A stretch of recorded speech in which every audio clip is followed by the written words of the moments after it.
Hello value investors, thank you for joining me. My name is Michael from Deep Value Returns on Seeking Alpha. So Okta is an interesting business because it's expanding and growing so fast. On the other hand, its path to profitability brings up some questions. However, given its valuation, it's probably close to fairly valued already. So let's dig in. So what's Okta and why it's interesting? So Okta helps users securely identify themselves and access platforms. So Okta wants to be a layer on top of many cloud providers. And if you think about it, its pricing plan starts at approximately $2 per user per month. So it's not going to break the bank. So it has very attractive land and expand strategy.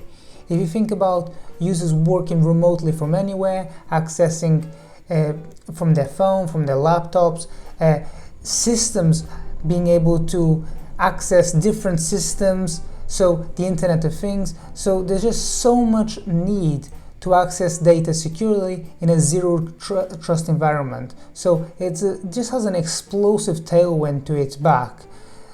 So that's really attractive about Okta.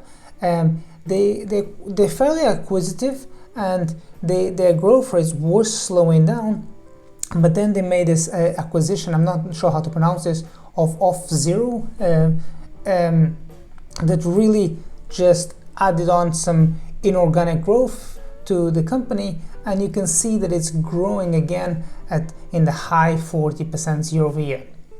So all in all, the biggest and most compelling aspect to this whole thesis is that Okta is a very fast growing business. On the other hand, by the way, Okta also, because it's a SaaS and it's a subscription based business model, it's able to have some visibility out for 4 years. It's guiding for fiscal 26 to have revenues of 4 billion, growing between now and then at least at 35% year over year. So it's as I said before, it's a really fast growing business. On the other hand, after this acquisition of Auth0, its growth, its path to profitability is kind of taken a slight step back. So if you think about last year, Okta finished last year with its operating margins at negative 1%. So it's kind of close to break even, whereas this year it's guiding for approximately negative 14%. So it just brings up that question, a lot of these SaaS businesses, yes, they're growing really fast, but then what's the terminal value? I mean, what are the margins going to work out as? Everyone is thinking, this is a SaaS business, and once you got the customer locked in, you're going to have 20% operating margin. I'm not 100% sure about that. So anyway, that's what I wanted to put out there.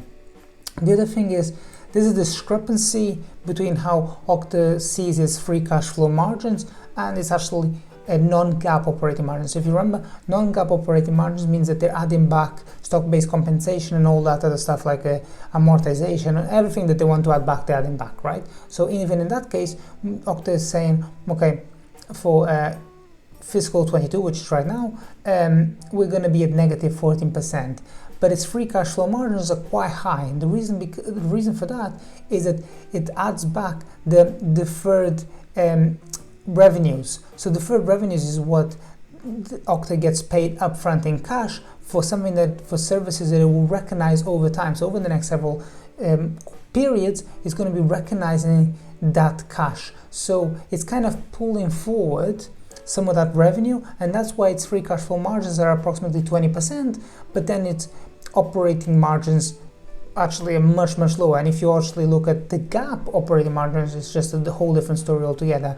So investors, it's kind of a bit of a nuance, and I'm not sure if everyone's going to get that, but if you do, you kind of understand that I'm not 100% sure that it's as attractive as it seems on the surface. Yes, it's growing very fast, but ultimately you want the business to be profitable, because revenue without profitability is just vanity. So here's the thing, right? So Okta is priced at approximately 29 times forward sales.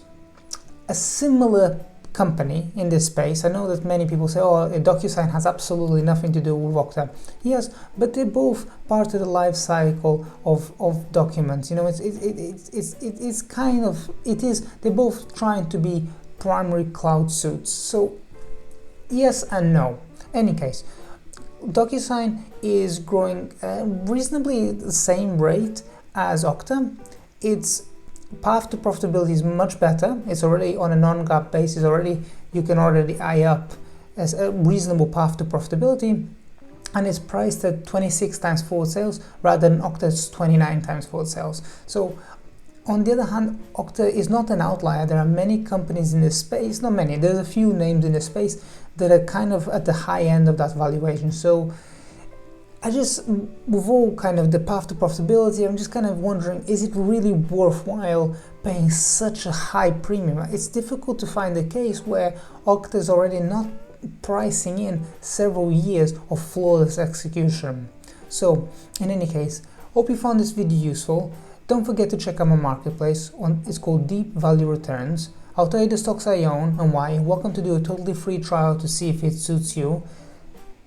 Come in, check it out, you know, kick the tires around, and you see if it suits you, you stick around. If not, you cancel, and there's no harm, no foul. In any case, hope to see you soon. Bye.